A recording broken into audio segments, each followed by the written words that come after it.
The wind came crawling down from the high country that morning, carrying the smell of snow and the sound of empty things. Elias Ward stood at the gate of his ranch, shoulders squared against the cold, hat brim pulled low over eyes that had forgotten what warmth looked like. Beyond him, the land stretched in every direction. Brittle grass, a frozen creek, a sagging fence line. Everything he owned leaned the same way the wind blew. A wagon approached along the rutted track, slow and creaking, drawn by a mule with one blind eye. Behind it walked a woman, short and broad in the shoulders, wrapped in a brown shawl. She kept one hand on the wagon's side, as though steadying herself against the world. Elias had been told she would come. The trader who passed through 2 weeks earlier had offered a bargain too strange to laugh at. A sturdy milk cow and a wife, both in need of a home. Elias had hesitated. What decent man traded for a woman? But he needed the cow, and he needed another pair of hands to keep the ranch from rotting around him. Loneliness, too, had a way of whispering its own logic. Now she was here. The wagon creaked to a stop before the porch. The woman's face was red from the wind, her cheeks round, her expression unreadable. She lifted her chin slightly, meeting his eyes with neither challenge nor fear. "You're Elias Ward?" she asked. Her voice was low, roughened by travel. He nodded. "That's right. I'm Mara Thomsen." He touched the brim of his hat. "Reckon we're married then?" She gave a small, tired nod, as if the words were a formality too heavy to lift. The trader had given them a paper, signed by some preacher in a mining town up north, and that was enough for the law. It wasn't enough for the heart, but Elias had stopped trusting the heart a long time ago. He carried her small trunk into the cabin. Inside, the air was stale with wood smoke and the faint, sour smell of disuse. The hearth was cold, and the floorboards creaked like old bones. Mara set her hands on her hips, looking around with an unreadable expression, perhaps disappointment, perhaps simple fatigue.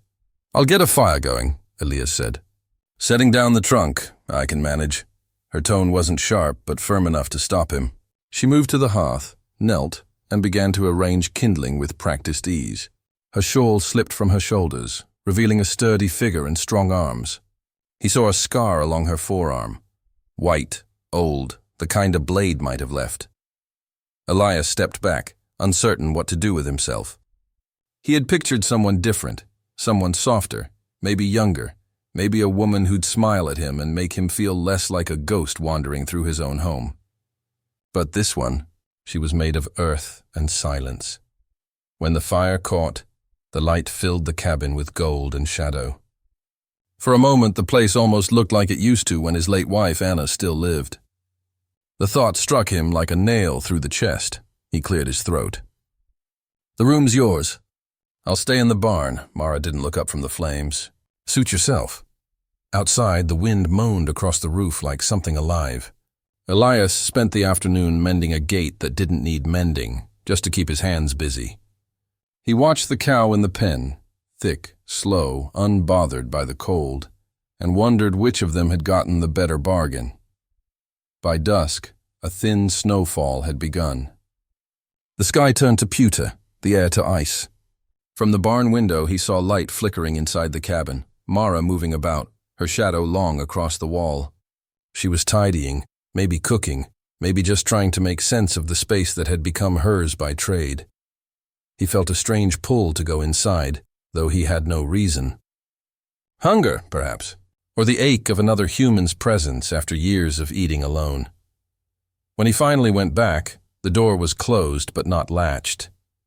He knocked once and stepped in. The smell of coffee and ash met him.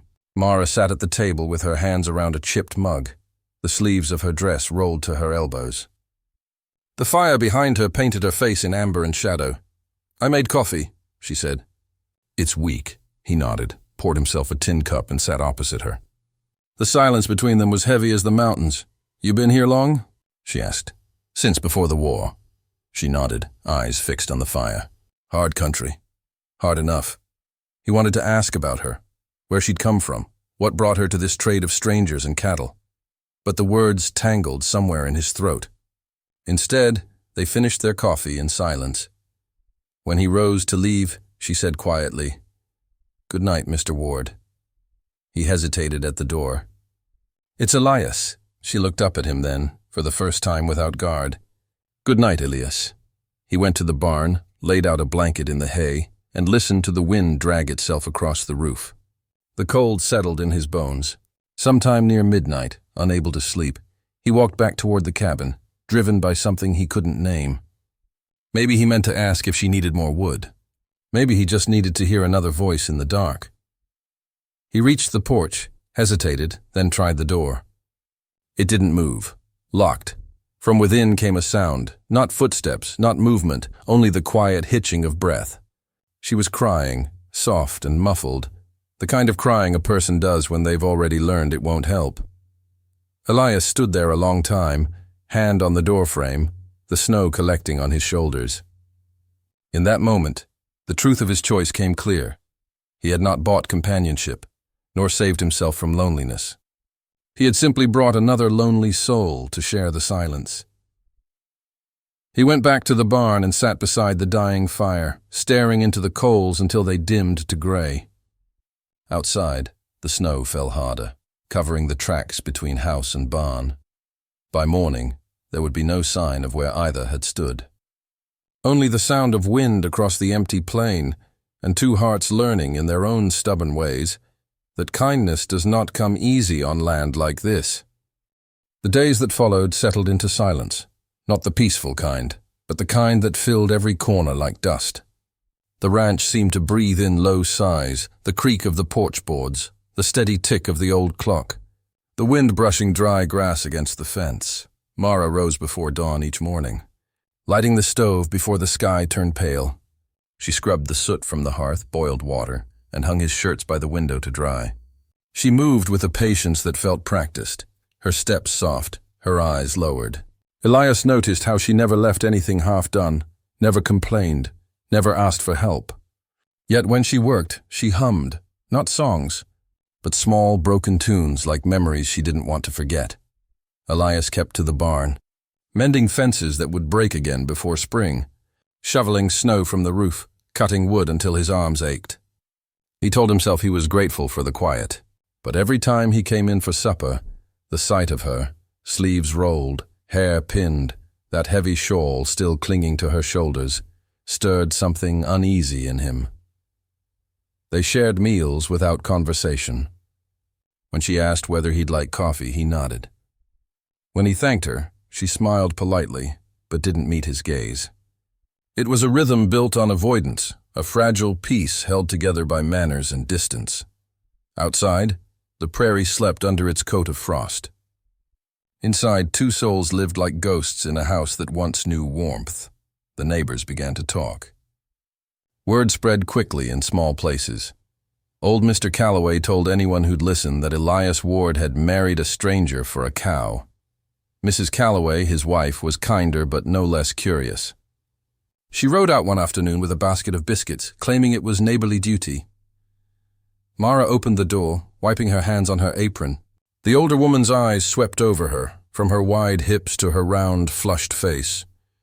"Well," Mrs. Calloway said at last, "I suppose every man's got his reasons." Mara didn't answer. She accepted the basket, thanked her, and invited her in for tea.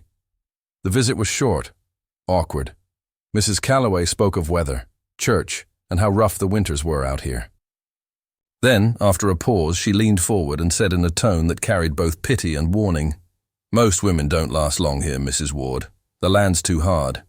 The men harder." Mara smiled faintly and looked down at her hands. "I'm harder than I look," she said, her voice calm. Mrs. Calloway's brows rose. "I imagine you'd have to be." When she left, Mara stood at the doorway watching the wagon roll away, the wheel tracks vanishing in the snow.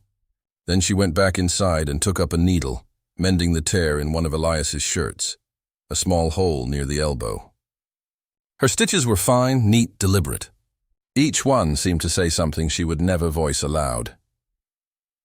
That night, Elias dreamed of his late wife, Clara, slender, pale, with a laugh that had once filled the house.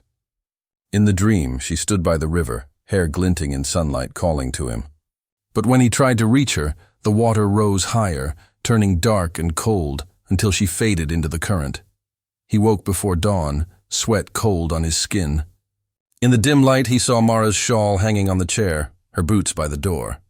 He lay back down, staring at the ceiling beams, realizing how long it had been since another person's presence had softened the edges of his loneliness.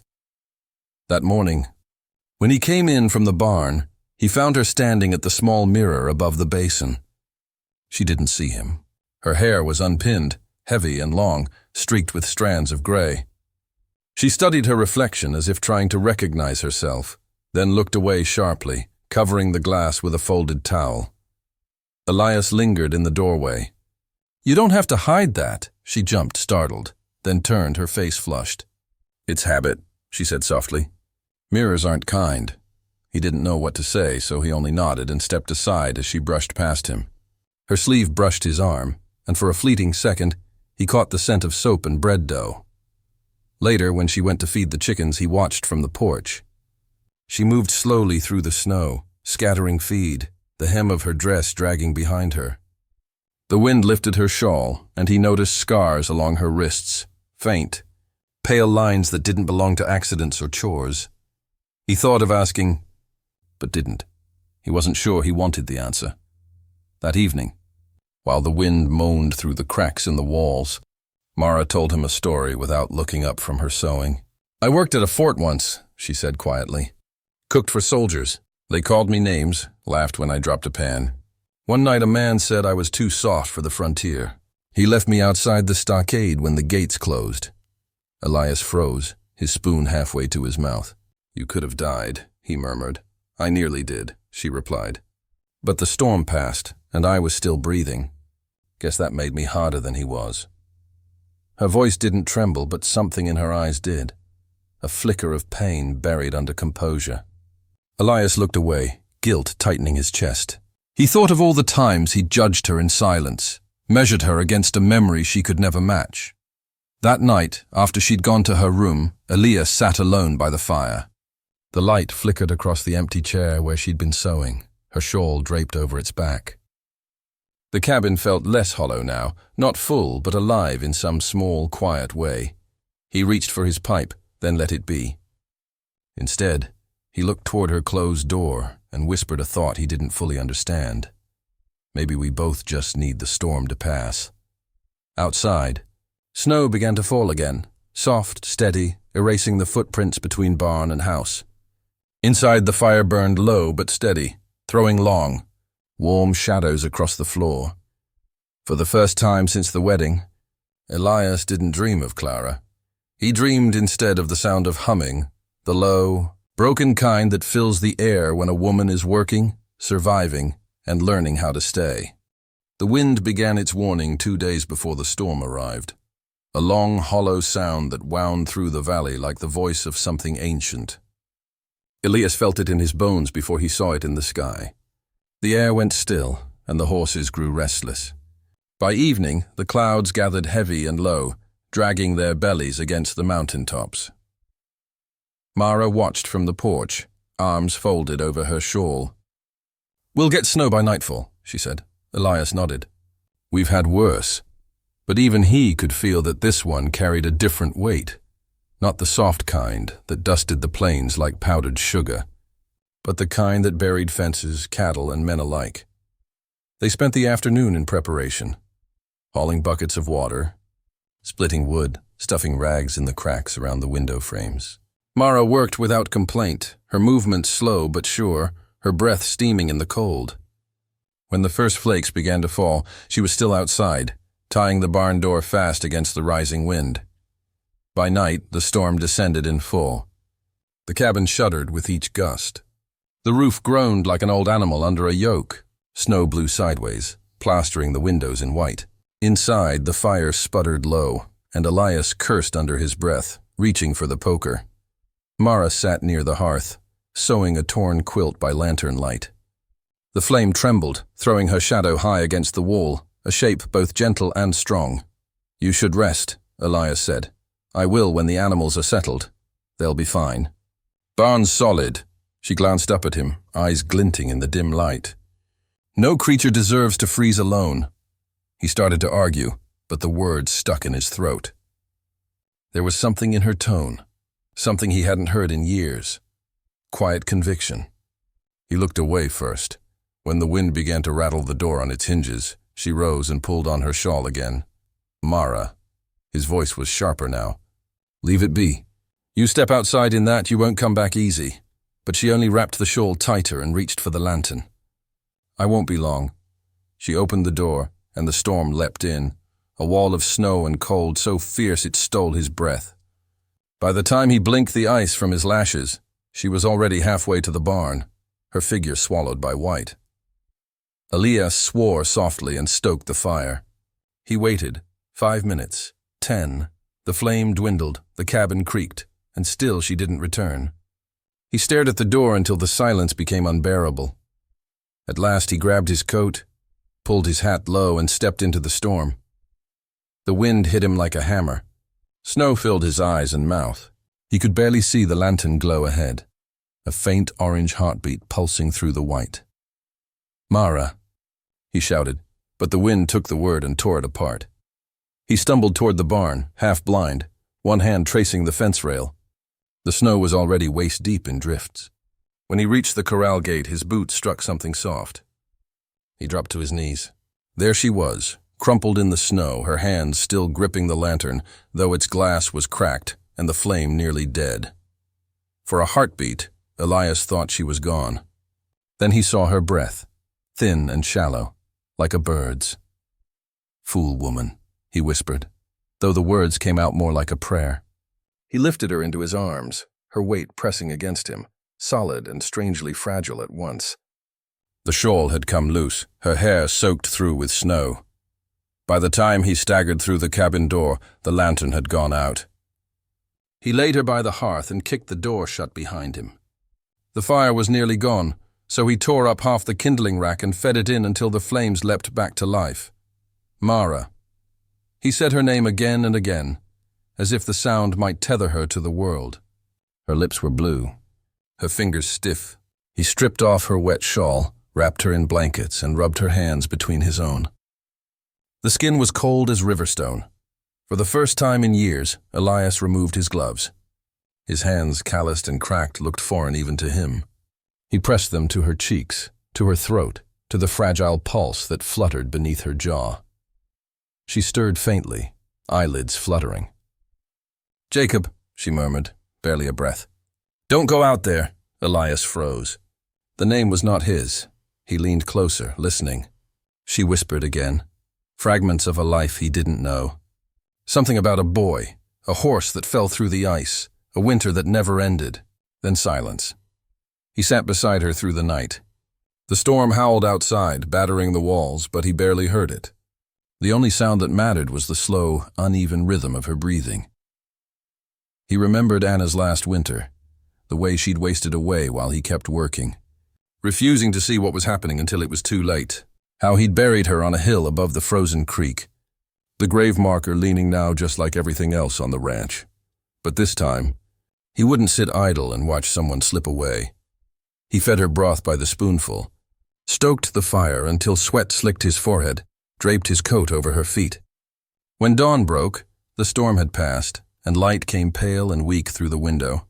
Mara slept still, color returning to her face. The cabin smelled of smoke and wet wool. Elias sat in the rocking chair, boots half off, eyes heavy. For the first time in years, he felt something like purpose rise in him, a raw, reluctant tenderness. He looked at her, this woman he'd brought home for the price of a cow, and realized he no longer saw the bargain at all. What he saw was life, stubborn, scarred, but alive, refusing to die in a world that too often forgot how to care. Outside, the snow glistened clean under the newborn sun. The fences were gone, the tracks erased, the past buried for a little while beneath the silence of white. Inside, Elias sat motionless, his hands bare, watching the faint breath that fogged the air above her lips, a small, fragile proof that not everything he touched had to be lost. When the thaw came, it didn't come gentle. It came loud, the earth splitting, the creek roaring with meltwater, the fences leaning deeper into the mud. The snow retreated like an army in defeat, leaving behind broken limbs and black soil. Elias and Mara rose before dawn each day to haul water, mend fences, and coax life back into the land that had nearly died beneath the winter. The cabin smelled different now, of baking bread, wet leather, and the faint sweetness of soap. The silence between them, once cold and hard, had changed shape. It was softer now, like the pause between verses of a hymn. Elias caught himself listening for her voice, not words, but the quiet tune she hummed when she worked. It wasn't a song he recognized, maybe something from her childhood, maybe something she made up to fill the space where speech refused to go. He never asked. One afternoon, while repairing the fence by the south pasture, he saw her standing by the corral, sleeves rolled, hair pinned loosely beneath her scarf. The sun found her face for a moment, glinting in the copper strands that threaded her hair. For reasons he couldn't name, Elias looked away first. He told himself it was only gratitude, a man thankful for another set of hands. But gratitude didn't twist in his chest this way. Gratitude didn't make him remember her voice when the nights went long and the fire burned low. Life settled into a kind of rhythm. He worked the outer fields, she tended the garden. At midday they shared coffee on the porch, neither talking much, both aware of the strange peace that had come between them. Until one morning, the calm broke. A rider appeared down the ridge, tall, broad-shouldered, riding a gray horse that carried trouble like a shadow. Elias knew him before the man spoke. Benson, a ranch hand from years past. Drunk more often than sober, meaner each time he'd come asking for what was owed. Elias had paid him his wages and sent him away once. Men like that didn't stay gone. Benson dismounted slow, a grin half hidden behind his beard. "Heard you took yourself a wife, Ward," he drawled, tying his reins to the porch post. Word got around quick. Fella marries a woman for a cow. Folks remember that sort of thing. Elias's jaw tightened. "You got business, say it." Benson tipped his hat back, eyes sliding toward the barn where Mara was shoveling hay into the trough. "That her? The cow bride?" He chuckled. "Traded up, I'd say. Big woman like that could pull a plow herself." Elias took a step forward, the kind that made the boards underfoot creak. "Watch your mouth," Benson spat into the dust. "Easy, Ward, I'm just passing through. But it don't sit right. A man like you with a woman like that. Thought maybe she'd come cheaper than the cattle." Before Elias could close the distance, a voice broke through. "Elias!" Mara stood by the barn door, her expression unreadable, her hands steady at her sides. "Let him talk." Elias turned to her, disbelief flashing in his eyes. But she didn't flinch. Her gaze was fixed on Benson, calm and cutting at once. "You think words can hurt me?" she said, her tone flat as the plains. "You'll have to do better than that." Benson shifted uneasily, his smirk faltering. The woman before him didn't shrink, didn't beg. She looked at him the way a stone looks at the wind, patient, unmovable. After a long silence, he grunted and swung back onto his horse. "You two deserve each other." Then he rode off, laughter trailing behind him like smoke.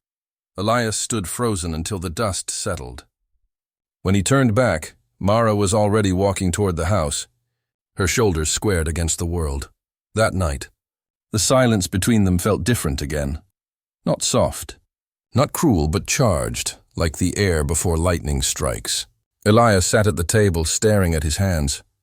"You shouldn't have stopped me," he said quietly. "You'd have killed him," she replied. "Maybe he deserved it." Her voice was calm. "Maybe, but then you'd carry his name in your mouth for the rest of your life. Better to let the wind take it." He had no answer for that. Later, when the dishes were washed and the lamps dimmed, she stepped outside into the cool evening. The moon hung pale over the plains, silvering the grass. She sat on the porch step undoing her braid. The strands fell loose around her shoulders, long and dark, the wind playing through them like fingers through water. Elias hesitated at the doorway before joining her. He sat a few feet away, the boards creaking beneath his boots. The smell of lilac soap drifted faintly in the air. For a long while, neither spoke. The only sounds were crickets, the rustle of wind through the sage. and the faint cry of a coyote far off in the draw. Finally, Mara said, "Men don't marry women like me for love." He turned his head, studying her profile in the moonlight, the soft curve of her cheek, the steadiness in her eyes. There was no bitterness in her tone, only truth, worn smooth from years of being repeated to herself. He wanted to say something, anything, to deny it, to tell her she was wrong. But the words wouldn't come, not because he agreed, but because the truth was heavier than denial could lift. After a moment, she smiled faintly, a sad little thing. "You don't have to answer, Elias. Silence is honest enough." He stared out toward the dark line of the horizon. "You're wrong about one thing," he said at last. She looked at him, waiting. "It ain't love that makes a man marry. It's loneliness. Love's what you find after, if you're lucky enough to last that long." Mara studied him for a moment, then nodded. "Then maybe we'll see what we're made of." They sat that way until the stars burned brighter and the night deepened into something quiet and safe. Inside the cabin, the fire had burned down to coals, but neither of them moved to go in. The air was cool, the sky wide, and between them hung a peace built not from words, but from something harder won, mutual respect.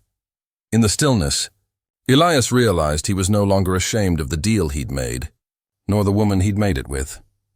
What he felt, though he wouldn't name it yet, was gratitude, and something just beginning to grow, as tender and fragile as the first green shoots pushing through the thawing earth. The wind turned dry again. Days stretched long, the earth cracking under the sun. By late afternoon, heat shimmered over the fields, turning distance into mirage. The ranch, half mended and still scarred from winter, stood silent under the weight of summer. Elias had been working the corral since dawn, shirt damp with sweat when he saw dust rising on the far ridge, 3 riders cutting across the plain. Something in the way they moved, too steady, too direct, set his gut on edge. Mara was hanging sheets on the line behind the house, her face hidden under her bonnet. When the riders drew closer, she turned, shading her eyes. The middle one rode a gray horse. Even before he spoke, Elias knew him. "Benson," he muttered, voice hard as gravel. The man swung down from his saddle, grin sharp and glinting like a knife. "Afternoon, Ward," he said, tipping his hat mockingly. "Heard you been prosperin'. Thought I'd stop by and collect that favor you owe." Elias straightened. "I don't owe you a damn thing." Benson's 2 companions laughed, younger, mean-eyed men with pistols slung low. "That right?" Benson said. "Funny. Last I recall, you promised me a share from the spring cattle drive. Never did see a cent. You were drunk and you quit before the herd was brought in. Still," Benson said, stepping closer, "I figure you got more than enough now. Wife's keeping the house warm, I see." His gaze slid to Mara like grease. "How's the cow bride? Heard she throws quite a meal." Mara stood still, her jaw tight, eyes fixed on him without a word. Elias's hand drifted toward the rifle leaning by the fence post. Benson noticed. "Easy, friend. We just came to talk." He nodded to his men, who began fanning out, one toward the barn, the other toward the porch. Elias lifted the rifle and cocked it. The metallic click split the air. "You'll turn around and ride out the way you came." For a heartbeat, nobody moved. Then one of Benson's men snorted. "Old man's bluffin'." Elias fired into the dirt at his boots. The man jumped back, cursing. "Next shot won't miss," Elias warned. Benson's grin twisted. "You really gonna start a fight over her?" Before Elias could answer, the barn door slammed open. Mara stepped out, holding a lantern high, the flame flickering gold against the encroaching dusk. "You've had your say," she said. "Now leave." Benson turned toward her. "You stay out of this, lady. This here's men's business." "Not tonight," she said. Something in her voice, low, steady, unafraid, struck him wrong. He lunged forward, grabbing her arm. "The lantern tipped," Elias shouted. Mara swung instinctively. The lantern crashed against Benson's shoulder, glass shattering, oil spilling fire. He screamed, staggering back into the straw. Within seconds, the flames leapt up the wall, greedy and wild. "Get back!" Elias roared. He shoved Benson aside and grabbed a bucket, but it was useless. The fire caught too fast, wind feeding it like a living thing. Smoke poured from the barn doors, thick and choking. "The animals!" Mara cried. Without waiting, she ran toward the blaze, pulling her shawl over her mouth. Elias cursed and followed. Inside, the heat was unbearable. Horses screamed in panic, hooves striking the stalls. Mara threw open latches with blistered hands, coughing through the smoke. Elias grabbed a pitchfork, breaking down the back gate to let the animals bolt free into the yard. Sparks rained down like angry stars. "Go!" he shouted, but she wouldn't leave until the last calf stumbled clear. Together they dragged the final animal through the doorway, collapsing into the dirt as the roof gave way behind them. The night sky filled with orange light. The barn roared, collapsing in on itself, sending up sparks that danced into the darkness. The smell of smoke and burning hay clung to everything: clothes, skin, air. Benson and his men were gone. Maybe they'd fled. Maybe the fire drove them off. Elias didn't care. All that mattered was the woman coughing beside him, face streaked with soot, hands raw and trembling. He turned to her. "Mara," she waved him off, trying to catch her breath. "The animals?" "Alive," he said. "All of them." Her shoulders sagged with relief. For a long time they sat side by side in the dirt, the orange glow fading behind them, replaced by the pale wash of moonlight. Elias looked at her. Really looked. Her hair was loose, singed in places, her cheeks blackened, her dress torn. Yet there was something fierce and shining in her eyes, something that burned brighter than the fire behind them. He reached out, hesitated, then took her hand. It was warm, rough, and trembling slightly. "You did right," he said quietly. She turned toward him, her mouth parting as if to protest, but the words never came. The look in his eyes stopped her. It wasn't pity. It wasn't duty. It was something else, something simple, raw, and real. The wind carried the smell of smoke and ash over the plains. The fire had eaten half the barn, blackened the fence, and left them with almost nothing. Yet sitting there together, breathing the same hard-won air, neither felt ruined. When they finally went inside, exhaustion hit like a wave. Elias stoked what remained of the hearth fire, and Mara sat beside it, rubbing her hands. The cabin glowed dimly, smoke still clinging to their clothes. Elias hesitated by the doorway. "You can take the bed tonight," he said softly. "So can you," she answered. For a moment they stood there, two silhouettes caught in the flicker of lamplight. No vows, no touch. Just the quiet understanding that something had changed between them. He nodded once. "All right." When they lay down, it wasn't together, not at first. The space between them was small, but it held years of distance, pride, and pain. Gradually, their breathing fell into rhythm, one heartbeat echoing another. Outside, the wind softened. The ranch, half burned but still standing, seemed to sigh into silence. In the dark, Elias whispered, almost to himself, "We'll build it again." Mara turned her head toward him, eyes half closed. "Together," she murmured. He didn't answer, but she felt his hand find hers beneath the blanket. Rough, scarred, steady. For the first time since either could remember, the night felt safe. No promises, no past, just the quiet peace of survival shared. Breath by breath, flame by flame. The weeks after the fire passed slow as healing. Spring crept across the land, soft and shy. First the trickle of thaw through the creek bed, then the shy green of grass along the fence line. The earth, like them, seemed uncertain how to begin again. Elias rebuilt the barn one beam at a time, his hands raw, his back bent but steady. Mara worked beside him without being asked, carrying water, stacking wood, humming under her breath. Some days they spoke. Most days they didn't need to. Words had lost their edge here. Silence had become its own kind of mercy. She planted wildflowers by the corral where the blackened posts still leaned. "Something ought to grow where something burned," she said quietly. Elias nodded, though his throat ached with unspoken things. By mid-season the smell of smoke had faded, replaced by the scent of damp earth and new life. The cattle grazed again, the river ran clear, and for the first time in years, the cabin felt like a home instead of a memory. Then one morning, a lone rider came up the trail.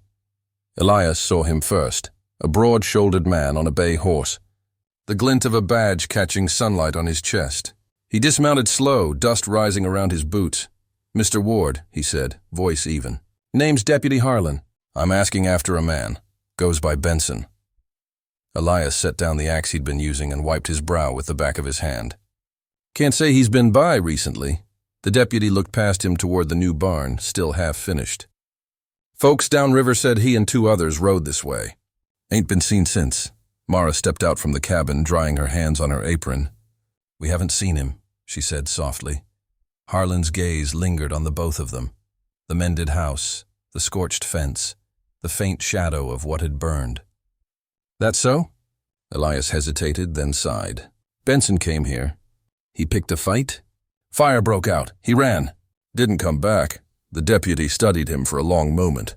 "You kill him?" Elias met his eyes. "No, he died by his own doing. Flame took what it wanted." Harlan looked toward Mara. Her face was calm, but her hands were folded tight in front of her, knuckles pale. "And you, ma'am?" "That how you remember it?" She nodded once. "That's how it was." The deputy seemed to weigh their words in the air. Then he turned, spat into the dirt, and said, "Well, if he's dead, the prairie's got him now. Reckon there's justice enough in that." He tipped his hat and swung back onto his horse. "You folks take care." When the sound of hooves faded, neither spoke for a long while. The wind whispered through the tall grass, and a crow cried somewhere far off. Mara finally said, "He didn't believe us." Elias shook his head. "Didn't need to. He's seen men like Benson before." That night, after supper, Mara sat by the hearth with her shawl wrapped close. Elias was outside mending the corral gate, the one she had helped rebuild. Through the open window she watched him, the firelight behind her spilling gold across the floorboards. She'd known for days what she meant to do.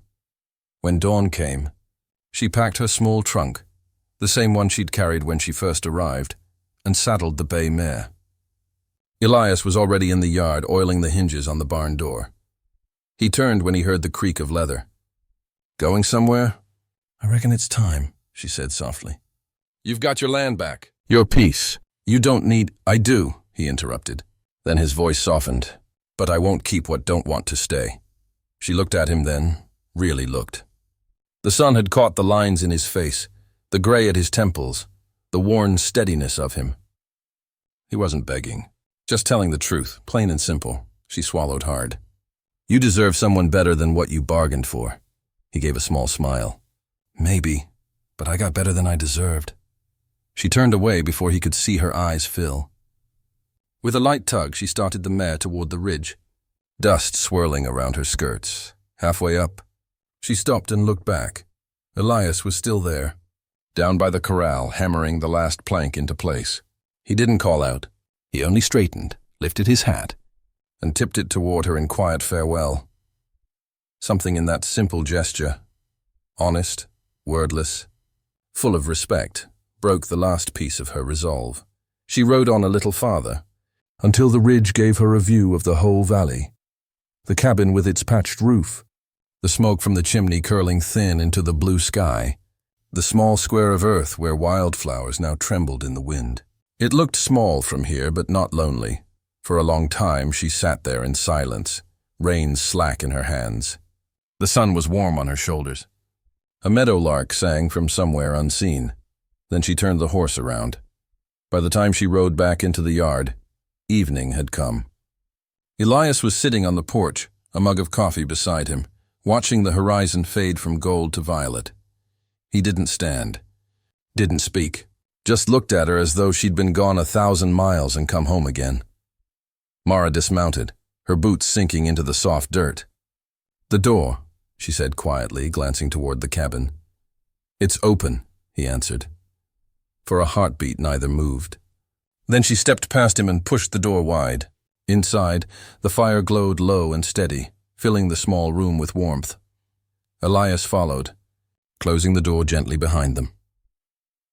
Later, when the stars came out, they sat together on the porch, not touching, not talking, just listening to the wind move through the grass. Somewhere in the dark, one of the cows lowed, soft and familiar. Mara smiled faintly. Sounds like she's calling home, Elias nodded. Maybe she is. The night settled around them like an old blanket, worn, forgiving, still warm enough to share.